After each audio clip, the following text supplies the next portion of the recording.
Some call him arrogant. Some call him violent. Everyone calls him Zlatan. A man who built a career out of goals, fights, and fearless words. He didn't just score, he destroyed. He didn't just win, he humiliated. But the Zlatan you think you know is only half the story. Because behind every outrageous goal, every press conference quote, and every trophy, there's a side of Zlatan Ibrahimović the world rarely sees. This is not a fairy tale. This is the dark side of Zlatan Ibrahimović. Zlatan was born on October 3, 1981, in Malmö, Sweden. But his bloodline came from war. His father, Efik, was a Bosnian Muslim who escaped Yugoslavia's chaos. His mother, Jerka, a Croatian Catholic, fled her homeland for safety. They brought their war scars with them. And their marriage didn't survive. When Zlatan was 2, they divorced. Home was no sanctuary. His father drowned his pain in alcohol. His mother worked herself to exhaustion cleaning houses. Rosengård, their neighborhood, was a melting pot of immigrants and crime. Gang fights were common. Police sirens were nightly music. Zlatan learned early that if you wanted something, you fought for it. At 10 years old, he stole a bike, not for fun, but because it was the only way to get to football training. He shoplifted food, lied to avoid trouble, fought anyone who disrespected him. He wasn't trying to be a rebel. He was trying to survive. Football wasn't just a game for Zlatan. It was his ticket out. At Malmö FF's academy, Zlatan was a phenomenon and a problem. He had skill far beyond his years. But he also had a temper. He fought with teammates in training, ignored tactical orders. And when a coach told him to pass more, Zlatan snapped back. The day you're better than me is the day I'll listen. One youth coach tried to kick him out, calling him uncontrollable. Zlatan's answer was pure defiance. One day you'll watch me on TV.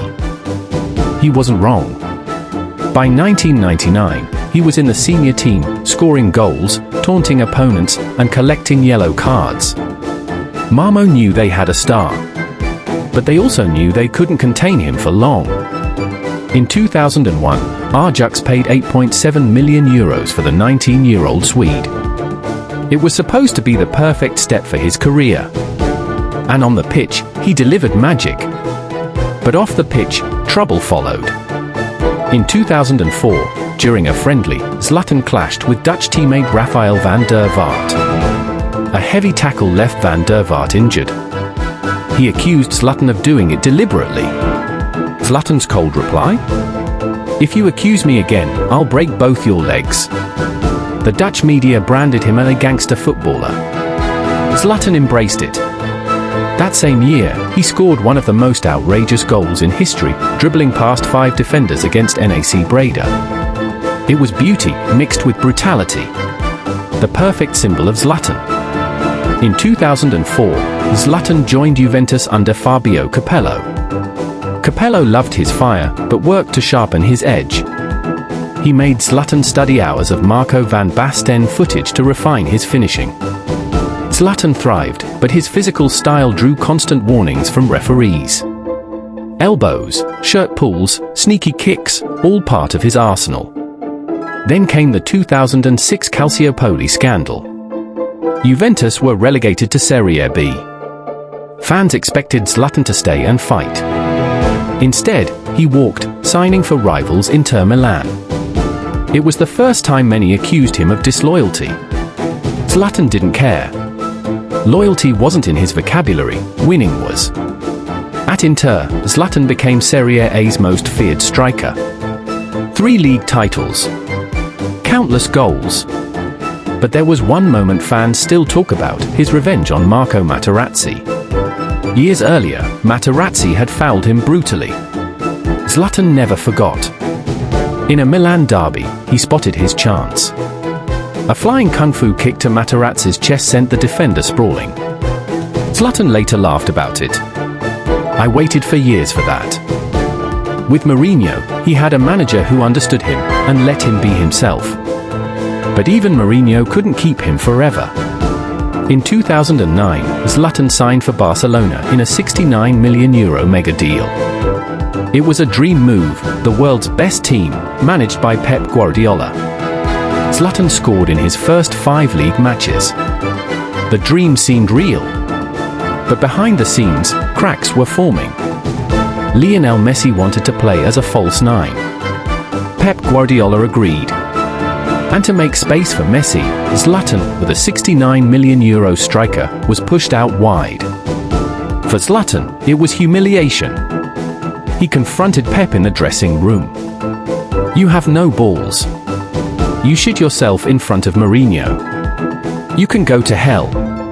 In his autobiography, Zlatan compared Guardiola to a frightened schoolboy, too scared to handle strong personalities. From that day, Pep froze him out. Big Champions League matches came. Zlatan sat on the bench.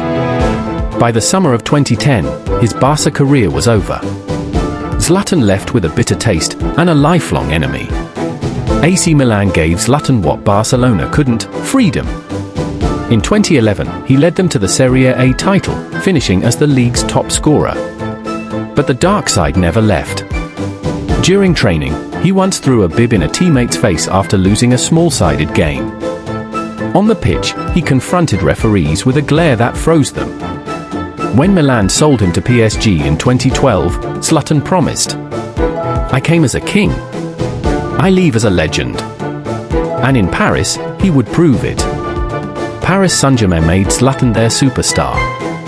156 goals in 180 games. Although Zlatan exploded.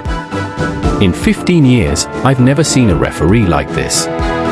This shit country doesn't deserve PSG." France went into meltdown. Politicians demanded apologies. Zlatan gave a half apology, but never took his words back. In training, teammates learned not to humiliate him. A young player once nutmegged him. Zlatan's response was a kick to the ribs. Love him or hate him, Paris was his kingdom. And when he left, he told the fans, "I came like a king, I leave like a legend."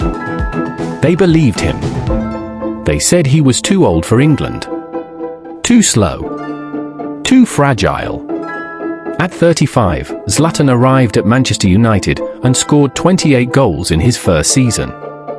He won the EFL Cup, the Community Shield, and the Europa League. But even in his late 30s, the fire burned. Against Bournemouth, he elbowed Tyrone Mings in the head after being stamped on. When questioned, Zlatan said, "The lion does not compare himself to humans." A serious knee injury cut his United career short. But Zlatan was not done yet. In 2018, Zlatan crossed the Atlantic to join LA Galaxy. His debut? A 40-yard volley that sent the stadium into chaos. His first words to the city? "You're welcome, Los Angeles." He was pure entertainment, on and off the pitch. Trash-talking opponents, taunting reporters, and scoring 53 goals in 58 games. But he didn't stay for long. After 2 seasons, he left America with a message. "I came, I saw, I conquered." And he meant every word. At 38, Zlatan returned to AC Milan. The club was struggling. Within 2 years, they were champions again. But after the title celebrations, Zlatan revealed the truth. "For the last 6 months, I played without an ACL. My knee was dead." He trained with the team only 10 times all season. Every match, he played through injections and painkillers. It was insane. But it was Zlatan. Arrogant. Violent. Brilliant. Unforgettable. Zlatan Ibrahimović was not just a footballer, he was a force of nature. In a sport that demands obedience, he chose defiance. In a world that demands humility, he chose dominance. He was the king. The lion. The nightmare of defenders. And in the history of football, there will never be another like him.